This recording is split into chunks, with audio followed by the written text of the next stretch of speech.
What's your baseball philosophy? What got you so far? What got me so far? Hard work. Pretty much the name of the game. Baseball's a skill sport. Skill is acquired by hard work over time. And I honestly, truly, firmly believe that, and that's where I am where I am. Now, baseball, I talk about first-round draft picks, and half of them make the major leagues. Sure. But some are getting passed up in the minor leagues by guys drafted in the later rounds, like in the 50th round. Why does that happen? Because they outplay them. A lot of picks are picked on potential, and one of the old adages in baseball is potential is saying you haven't made it yet, basically. If you have potential to do something, it means you haven't done it. And that's just kind of the reality with the draft. You're drafting guys, it's unlike football, it's unlike basketball. You don't draft guys straight into the major leagues in baseball.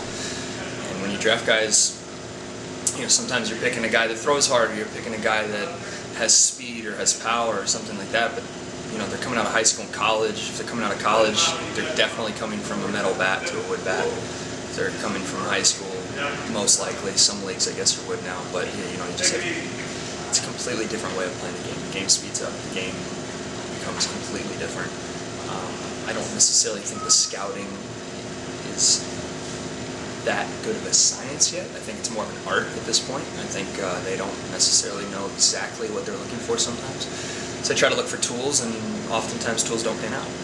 And the only way to tell it is kind of, the cream rises the crop to the top, and you play your way through. And a guy like, for example, great example, Adams, drafted late, completely overlooked. For whatever reason, he's from the Northeast, or he played at a smaller college, whatever you want to say.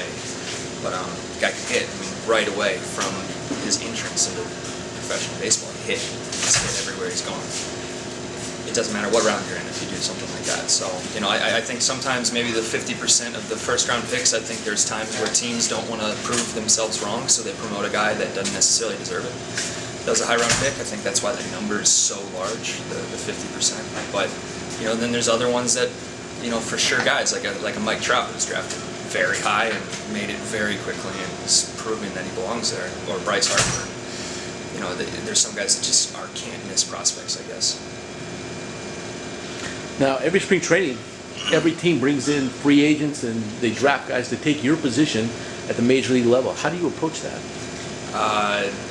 Don't quite understand. Well, when you show up, there may Sure. be 10 guys at your position. Sure. You look around, and everybody's got skills. What do you just approach it like everything else? It's just like any job. If I'm an organization, I'm bringing in as many guys as I can to. There's no reason not to. Everybody does it. And it's just part of the game. It's part of the nature of the game. You have to produce competition in order to see who's going to succeed in competition. And it's not any easier when the season gets going, especially in say a major league setting. Those guys are good. It's a day in, day out competition against the best of the best, and if you can't hack it in spring training because there's someone crawling up your butt for your job, you're not going to be able to do it when there's 44,000 people there. Now, speaking of injuries, and you're going up and down the organization, Sure. and there's options and stuff like that, all that plays into it. Has there ever been a time that you wanted to give up baseball? Yeah, for sure. What got you past that? Honestly, it hasn't been for a while. When I was younger, and I had some injuries and had some things that didn't go my way per se, maturity got me past it. Growing up, if anything, it made me grow up. It's a difficult time. It's a difficult life. You're away from your family. You're gone. You're on the road. If you were to live in the city that you play in, you're still gone. 70 plus days a year. You don't get many off days. You work late. You work nights. You miss a lot. You get the off season. People always say, "Oh, well, you only work half the year." Well, it's not true. I'm working all year. I even work holidays. I outwork, I'd say, most people. Hours-wise, when we talk about the number of hours I put into this, include that the off season, it's monumental. It's huge. But you just get through it. You realize what you're working for. And I think there's everybody in any job has had a day where they've said, or a day, or maybe in a month, hell, maybe in a year, where they've said, I don't want to do this anymore. And going through it, like I said, you just grow up. You learn. I had a time in 2008. I broke my wrist. I was struggling badly, and honestly, I was just thinking about, maybe let's go do something else. I had a good backup plan at the time, and it was potentially time to exit. And I took a look at it and backed up and said, you know what, I'm not ready to give this up. I do want to be here. And if that's the case, you have to make sure that every day or anytime that any thought that's negative creeps into your mind, that you just use that strong mental ability to say, no, I want to be here, and if I want to be here, I need to put everything into it. Now, do you read the sports pages, or maybe where they rank you in the organization, None. stuff like that? I mean, you'll see it, but I'm completely uninterested in that. It doesn't matter at all. All that matters is how you play. That's it. I mean, no one's going to get called up because they're the number one prospect, or because they're not. Rare occasion, like I said, there might be a guy that was a high pick who might not be doing well, and they might promote that guy anyways just because organizations don't like to admit they're wrong. And no one likes to admit they're wrong. It's the same with anything. The hotshot guy's always going to get a chance, but the same thing, if that guy goes up there and doesn't succeed, he's going to be right back down. There's no room for that at the big league level. A guy might be promoted from the minor leagues, maybe even to the big leagues, because of their ranking or where they are as a prospect, but they're not going to stay there. You go up there and you struggle, they're going to look for somebody else. It's just part of it. So I mean, it plays. That's for the fans.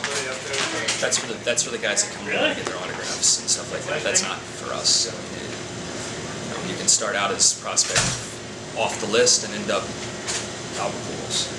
You can do vice versa. You can start out as the number one prospect, Matt Bush, and end up not playing anymore. It doesn't matter. How about the umpires? How do you handle the umpires when you're out there? Honestly, I handle them just like they're players on my team or on another team. I feel that 99 times plus out of 100, close to almost every single time, I feel they are impartial. The only time I feel like anyone truly gets upset at an umpire as an individual and not just as frustrated about the way the game's going or a call not going their way or whatnot is if they feel they're not being impartial, which is incredibly rare. I've only encountered it maybe a few times over the course of my career where I actually felt like an umpire, for whatever reason, was giving a team calls over another team. Everything else is impartial. If it's impartial, it doesn't matter. I mean, you just want consistency. For me, I treat them as just an integral part of the game. I talk to them just like I know them. I try to get to know them. I try to get to know all their names and even a little bit about them, especially when I played first base. It's very easy to spend a lot of time with, you have a good personality, and a lot of these guys do. They'll come over and talk to you a little bit between innings or during pitching change or whatnot. You get to know them, and it helps the game out. It doesn't necessarily, you're not trying to get calls, you're just trying to be, treat them, like I said, almost as a teammate. And I think that works. It's the best way to go about it. You're never going to get along with all your teammates either. But if you treat them with respect and know that they're doing the best that they can, then I think everything goes better for everybody. The people yelling and screaming at you, does that affect you maybe the next day when when kids want autographs and stuff like that? Not for kids. The thing that bothers me whenever I see the heckling side and stuff like that is when people are there heckling with their children present. As a parent now, I have a 2-year-old. I don't think I could ever in my life go to a professional sporting event or an amateur sporting event and say derogatory things to someone on the field who I don't even know just because they're on the other team in front of my kid. That's the only time it bothers me. It doesn't bother me. I don't care. Whatever. I don't understand sometimes, I guess, why people, they buy a ticket and they think that buying that ticket is a license to do whatever they want. And I don't think that's really the way the game should be, and I don't think that's the spirit of the game. I think that's one of the blessings of playing in St. Louis is at least people say sometimes, best fans in baseball, you can debate it, you cannot debate it, people agree, they don't agree, but one of the nice things about the St. Louis fans is for the most part, they're not a whole lot of hecklers. They're supportive, they get upset when the team doesn't do well. Just like a player gets upset when an umpire makes a bad call. Sometimes they'll boo you, sometimes they're upset. But they're not just sitting there hammering on guys just to do it, just because they feel like paying for that ticket entitled them to do whatever they wanted to do. And ultimately, if a guy wants to come and heckle me, or if someone wants to come and heckle me, and they're with their buddies, and they think they're, they most of the time it's a guy who thinks they're being cool or they're trying to impress somebody. Like I said, then it's the only time it ever bothers me is when their kid is there with them, because I feel like they're just creating. The kids are impressionable, and they see people doing that, and they think that that is the way to handle yourself. And kids don't understand the separation between being in a baseball game and real life a lot of times, so they think that's the way you should handle yourselves all the time. And at an impressionable age, that bothers me. But other than that, it doesn't matter. What would you tell a kid in high school about professional baseball you learned the hard way that nobody told you about? It's a grind. It's a mental and physical grind, honestly. That would be the biggest thing. I think I kind of knew it, but you never really know until it becomes personal to you, and you see that over time. It just gets tough. It gets long. Sometimes the season can get long.